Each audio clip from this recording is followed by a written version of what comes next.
used to be is now guns.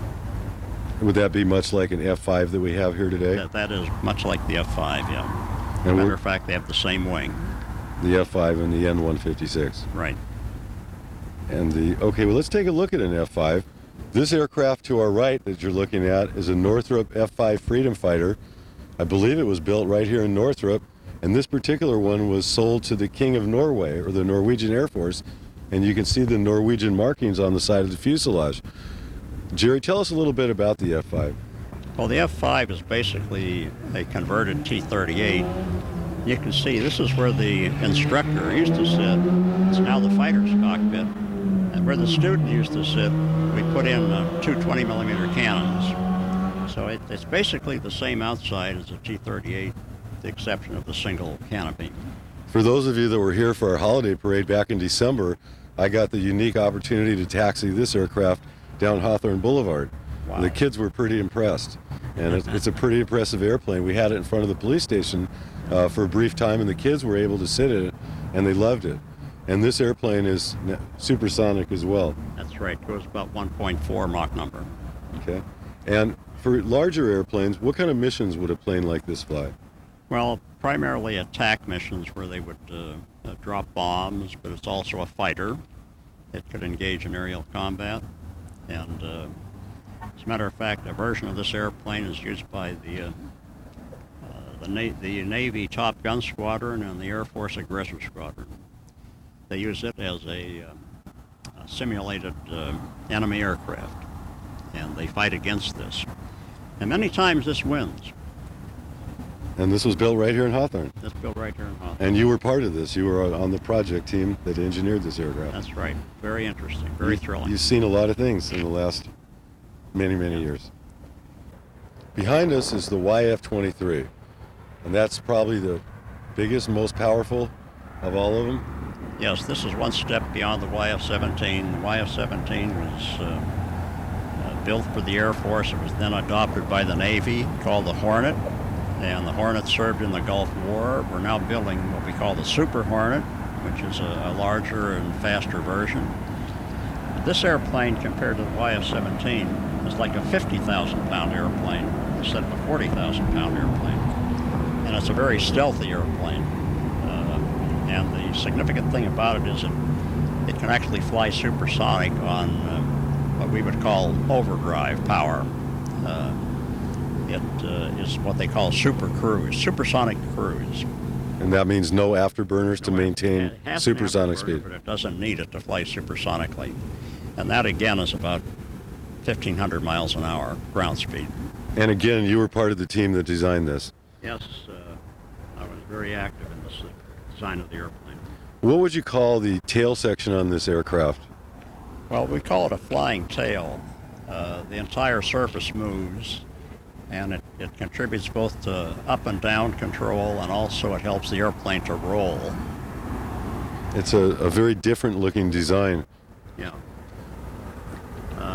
It's designed primarily for stealth. And this is also a twin jet powered aircraft? Twin jet airplane, yeah. And this has a pilot and co-pilot? Just one pilot. Just one pilot again. And a very sophisticated computer control system.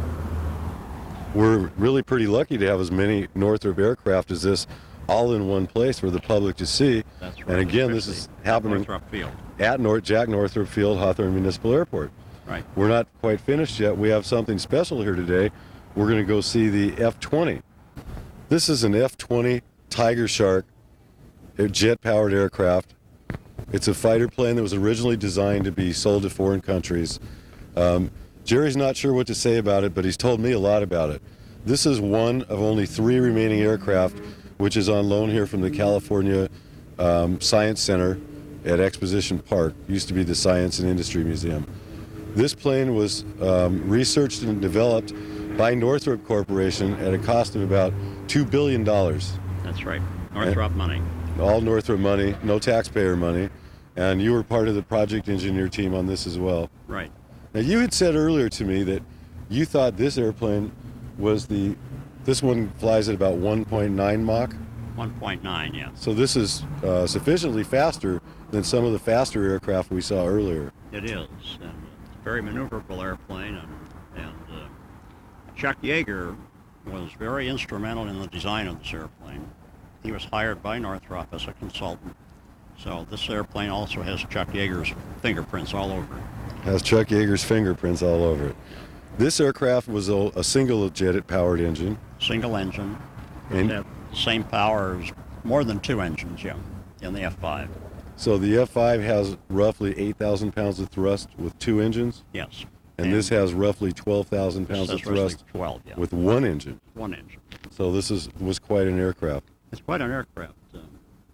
Chuck Yeager said it was the best fighter in the world as far as he was concerned. And yet, because of, as a matter of politics, it just never went anywhere as far as being produced and sold. It was a matter of politics. The politics were in favor of some other airplane, so this never got produced. Well, this is a really unique opportunity to have all these Northrop planes in one place. What's sitting here today is a lot of history of how various wars and battles were fought around the world. And like I said earlier, this particular airplane will only be here while they do seismic retrofits to the museum in Los Angeles. So we're very fortunate to have this here today. And matter of fact, speaking of fingerprints, I think every airplane here has your fingerprints all over it as well. I think so. The one that's behind us that says U.S. Navy Blue Angels, what is that one?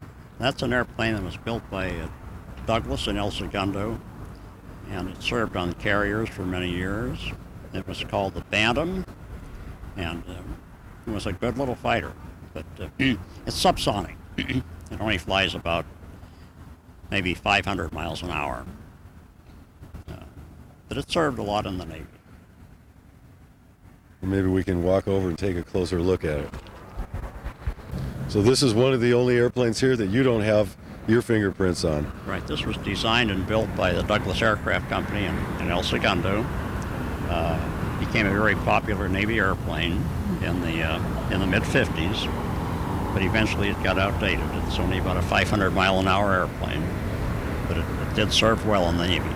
We were told earlier today that this airplane was never actually flown by the Blue Angels, that this was painted, this scheme, for a calendar shot some years back at this museum. So this airplane was originally a different color, and I understand the museum's going to restore it with its original markings. You know, they called this airplane the Bantam because it is a very small airplane. It's probably the smallest airplane that could be designed to serve on a carrier as a fighter. Now, would this airplane have to land with a hook? Yes, it has an arresting hook on the back, and it's launched from the carrier by a catapult that fastens on the underside of the fuselage. The F-18, in contrast, has a dual nose gear, and the catapult hook actually grabs onto the nose gear and throws the airplane off the end of the carrier. And hopefully it keeps flying from there. It does. The pilot goes, believe it or not, hands off during the launch. Really? Right. Very interesting. Yeah.